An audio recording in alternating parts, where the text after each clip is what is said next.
فأنا ناصح لإخواني بالصدع بالحق تبيض وجوههم. السكوت في مسألة الحزبية يضرها، فاصدع بما تؤمر وأعرض عن المشركين. سلامي على دماج ورجالها والشيخ يحيى ودار العلم يا سعد بانيها. Bismillahirrahmanirrahim. Kita di pertengahan muka surat 56 dari Tawdihul Ahkam jilid 1 ini. Qala Syekh rahimahullahu taala tentang al-masyaqqah, al-'adah muhakkamah. Al-makna al-istilahi, makna secara istilah para usuliyin, anna lil 'adati fi nadhari syara' hakimiyatan. Bahwasanya tradisi di dalam pandangan syariat itu juga bersifat menjadi suatu hakim untuk apa? Menjadi norma-norma yang mengendalikan masyarakat di daerah situ. Takhda'u laha ahkamut tasarrufat, yang akan tunduk kepadanya hukum-hukum tasarrufat, yaitu perbuatan. Walaupun mungkin dalam syariat tidak disebutkan secara terang atau tak sampai pada mereka, tapi norma-norma yang berlaku itu paling tidak akan membantu untuk mengendalikan masyarakat di situ. Tidak sampai saling merusak, saling mengacau dan sebagainya. Fatasbutu tilkal ahkamu ala wifqi ma taqdi bil 'adah, sehingga hukum-hukum tadi menjadi pasti sesuai dengan apa yang ditetapkan oleh tradisi tadi. Awil uruf, atau kebiasaan, adat kebiasaan. Idza lam yakun hunaka nasun syar'i, jika tidak ada di sana nas syar'i mukhalifun litilkal 'adah, yang menyelisihi adat tadi, awil uruf atau tradisi tadi. Cuma praktek masyarakat terlalu berlebihan kan, masalah adat, syariat malah kalah. Sunnah ditinggalkan karena sunnah. Kalau bid'ah dipegang erat-erat. Seperti di sebagian pulau itu, sekedar tidak ikut tahlilan, rumah dibaling pakai batu. Padahal orang banyak yang tidak sholat dibiarkan. Kacau, naudzubillah. Sekedar adat, itu pun adat yang buruk, bid'ah. Tapi dibela sampai separah itu. Harusnya kembalinya adalah syariat mengizinkan atau tidak, sesuai dengan syariat atau tidak. Kalau sesuai, walaupun tidak tertulis, tidak masalah, tidak menyelisihi prinsip-prinsip syariat. Qal fal 'adatu wal 'urf lafdzani bi ma'nan wahid. Adat dan tradisi dan adat istiadat itu dua lafaz yang maknanya sama. Min haitsu ma yadullu alaihima lafdzuhuma, dari sisi apa yang ditunjukkan oleh lafdzuhuma, kedua lafaz tadi. Wa yasduqani alaih, dan yang sesuai dengannya. Ya, intinya sama walaupun secara lughah jelas lain-lain. Kemudian hatta takunal 'adatu wal 'urfu hujjatan wa hukman, kira-kira hukman kah hakaman? Hukman kan ya. Sehingga tradisi dan kebiasaan itu menjadi hujjah dan juga menjadi hukum. Dan ini memang akan sangat membantu hakim ketika mengetahui kebiasaan seseorang. Misalkan biasanya kita tahu orang ini pemalas, dia biasanya bangun itu mungkin jam 7 pagi baru bangun. Tapi kenapa jam 3 pagi sudah bangun? Nah, ini boleh jadi qarinah, walaupun tidak terbukti dia mencuri, tapi kalau ada saksi bilang, saya nampak si fulan itu jam 3 bangun pagi-pagi. Hakim akan menjadikan ini qarinah. Ada apa itu? Biasanya pemalas, sholat subuh pun tidak. Kenapa jam 3 bangun? Ini boleh untuk menguatkan beberapa kecurigaan misalkan. Tapi bukanlah jadi hukum yang pasti. Cuma ini sangat membantu untuk melihat orang ini masih sesuai dengan tradisi dia atau ternyata kali ini lain. Demikian pula itu dibahas oleh Imam Ibnul Qayyim rahimahullah di dalam kitab Turuqul Hukmiyah, bahwasanya uruf wanita itu dia akan berteman dengan dengan mesin jahit, dengan jarum, dengan benang, dengan alat-alat masak, alat-alat cuci. Sementara uruf laki-laki itu dengan mungkin kapak, kayu, dengan mungkin gergaji, dengan parang dan sebagainya. Sehingga kalau terjadi persengketaan, lelaki dan perempuan sudah cerai, mereka berebut harta, berebut ini milik saya, ini milik saya. Kalau tidak ada bayinah, maka hakim akan lihat urufnya. Ini benang jahit dah untuk yang perempuan. Itu kapak perempuan untuk apa? Kasih ke laki-laki. Itu dilihat dari urufnya. Kalau tidak ditemukan data yang lebih kuat, ini akan membantu. untuk menjadi hakim dalam perkara seperti itu, kata Ibnul Qayyim. Kemudian yu'tabarul urfu wal adatu hujjatan. Uruf dan adat, tradisi dan adat itu dinilai sebagai hujjah inda adami mukhalafatihi li nassin syar'i. Apabila dia, yaitu ketika dia tidak menyelisihi nas syar'i. Ya, kalau menyelisihi jelas idza ja'an nas batulal qiyas. Sementara ada itu seringnya sekitar qiyas, dikiaskan pada apa yang dia lakukan biasanya. Ini qiyas. Maka kalau sudah ada nas, tak ada qiyas. Qiyas boleh dipakai kalau nasnya tidak ada.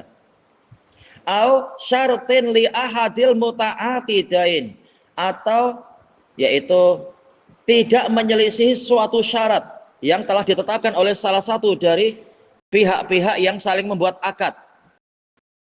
Bagaimana kita tahu syaratnya? Lihat catatan-catatannya, apa namanya itu? Lihat tulisannya, kesepakatan ditulis. Pihak ini rela menjual ini dengan syarat begini, begini, begini. Nah, kalau sudah ada syarat tertulis, maka kebiasaan-kebiasaan tidak berlaku. Tak boleh berdalilkan dengan kebiasaan. Kalau sudah ada syarat tertulis dari pihak yang terkait.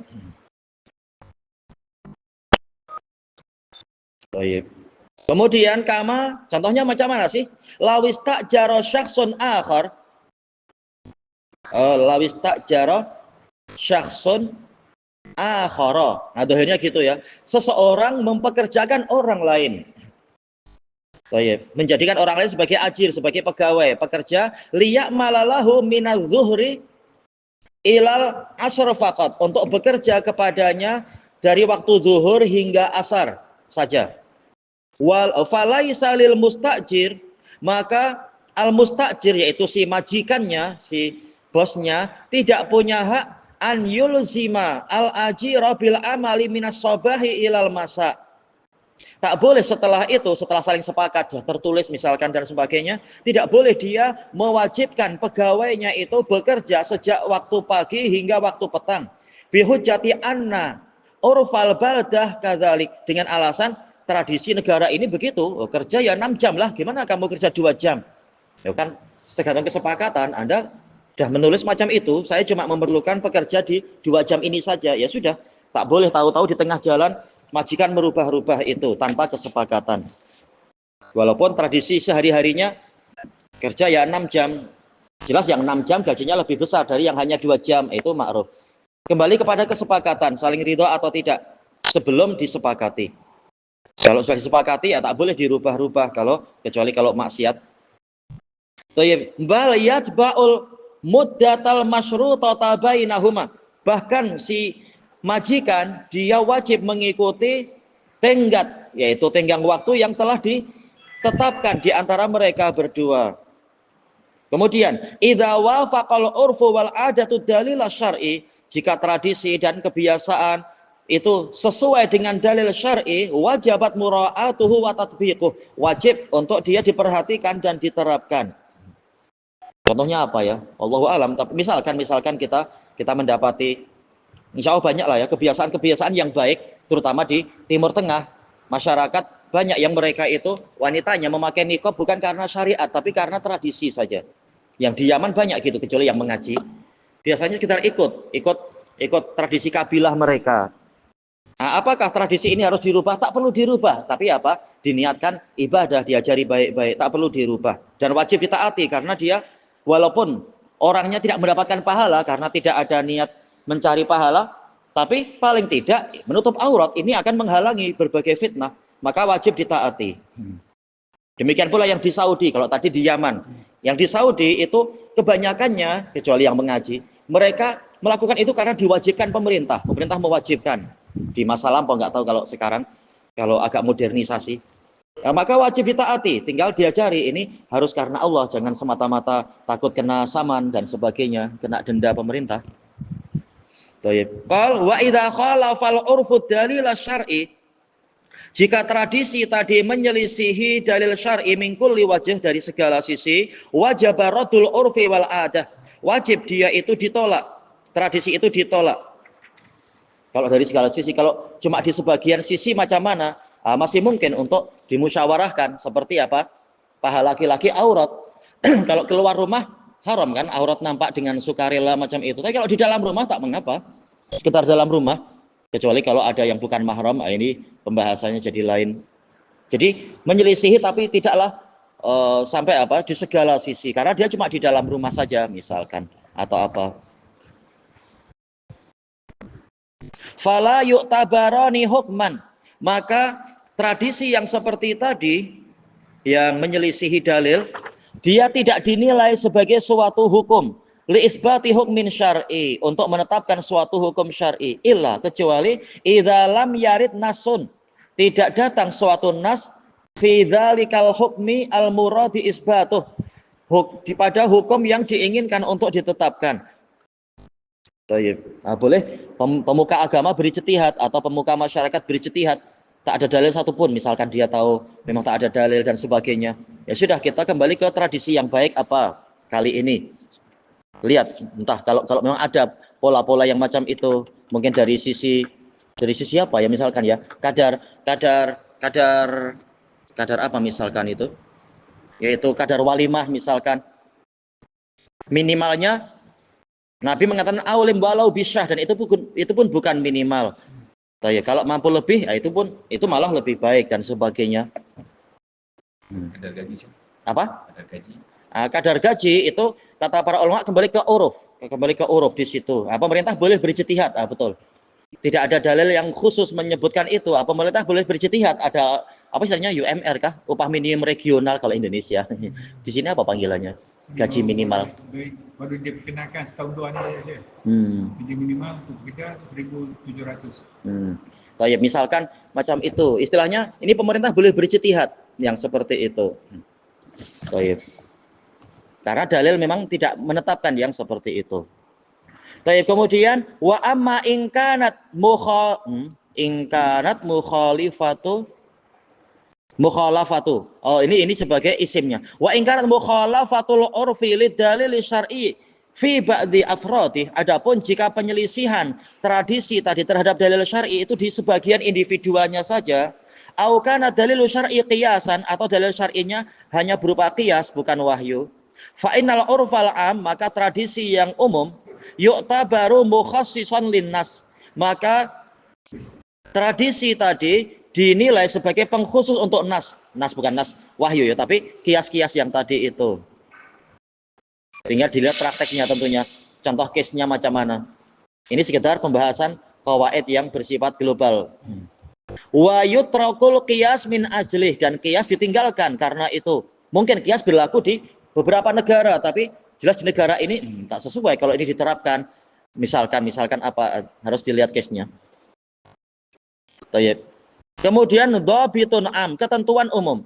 Kullu ma warada bihi syar'u mutlaqa, segala ketentuan yang syariat mendatangkannya secara mutlak, wala dhabita lahu fi syara', dan tidak ada ketentuannya, tidak ada batasannya dalam syariat, wala fil lughah, demikian pula secara lughah tidak ada batasannya, fa innahu yarji'u fihi ilal uruf, maka kembalinya pada uruf. Mislu, contohnya al-hirs fis sariqah, yaitu penjagaan. Kita tahu ada perbedaan antara pencurian dengan perompakan dan dengan pencopetan. Copetan apa? Celok tangan itu, celok tangan.